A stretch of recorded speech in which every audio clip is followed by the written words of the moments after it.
आप सभी धम बंधुओं को मेरे तरफ से सादर जय भीम, नमो बुद्धाय। आपका प्यार मुझे मिला और मेरे और गीतों को सुनने के लिए समा फिल्म को सब्सक्राइब करें। आज का राजनीति कहां से कहां जात बा। जो प्रदेश में केंद्र में भारतीय जनता पार्टी की सरकार है, ये झूठों की सरकार है। इसीलिए मुझे कहना है क्या, अरे बनाओ हाथी को अपना साथी, बनाओ हाथी को अपना साथी, बनेगा जन्नत वतन तुम्हारा।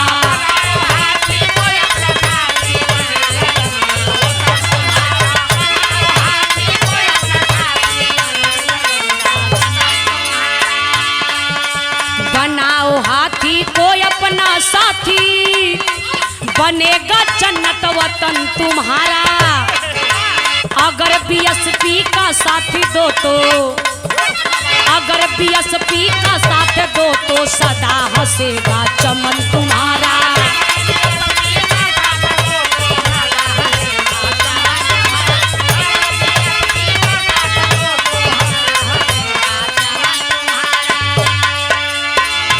जवानी सरकार चलत बाए भैया, ये सरकार के बारे में सबके पता बा। हम कहली झूठन का सरकार है। हमारे प्रधानमंत्री माननीय श्री नरेंद्र मोदी जी जनता के बीच में आए, तमाम वादा किए, लेकिन एक भी वादे को पूरा नहीं किए। पहले हम बता दी मामा, एगो तानाशाह है, वो तानाशाह का दरबार लगल बा, सिंहासन पर बैठल रहे। आ ओतने में उ तानाशाह एगो खूब बड़हन का मुर्गा, वही मुर्गा के पकड़ के आ मुर्गवा के एक एक पंखिया उखाड़ल शुरू कैले। जितने उखाड़े उतने मुर्गवा चिल्ला, पंखिया उखाड़त उखाड़त पूरा पांख उखाड़ के साफ कर देले। मुर्गा जमीन पर पड़ा हुआ है और दर्द से करा रहा है। इतने में उ तानाशाह गई, अब मुर्गा के सामने दाना डाल देले। अब मुर्गा दाना खात खात वो तानाशाह के पैर के लगे आई। पैर के इर्द गिर्द जो दाना गिरल बा, दाना के खैले, तानाशाह के जूतों चटल। आपको विचार करना होगा, इस समय में, इस सरकार में मुर्गा हम और आप हैं, लेकिन तानाशाह कौन है आप विचार करिएगा। आज भी अमन का पांख उखाड़ल जाता, एक पांख उखड़ाइल तो नोटबंदी भई, दूसर का पांख उखड़ाइल तो आरक्षण खत्म कैले का तैयारी कैले सो। तो विचार करना होगा बाबू। कहना है क्या, सुनाए भैया ई भाजी पाई, सुनो ए भैया ई भाजी पाई, कभी भला ना करेंगे तेरा।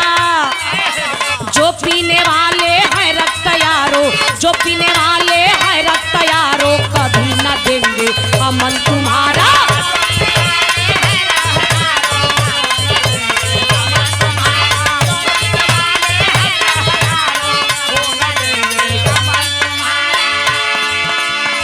ये सरकार में हमनों के दाना डलात बा। हैला प्रधानमंत्री आवास योजना, फार्म भरा मिले चाहे न मिले। हैला उज्ज्वला गैस योजना, कौन विचार करेगा। इसलिए भाइयों, आप सभी लोगों को विचार करना होगा आने वाले समय में। कहना है क्या, उठो जवानों ऐ माता बहनों, उठो जवानों ऐ माता बहनों, बहन जी मायावती को अपना, अरे बना दो पीएम फिर देखो कैसे, बना दो पीएम फिर देखो कैसे, कहाँ भटकता है मन तुम्हारा।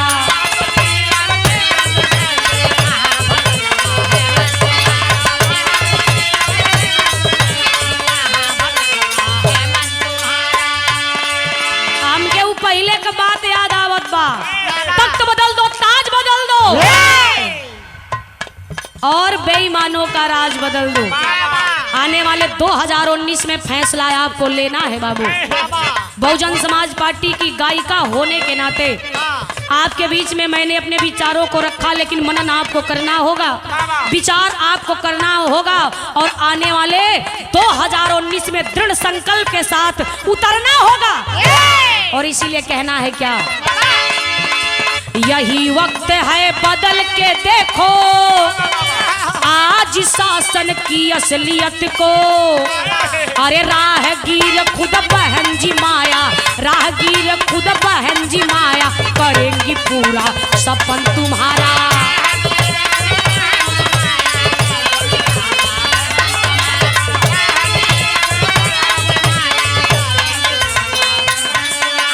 बनाओ हाथी को अपना साथी, बनेगा जन्नत वतन तुम्हारा।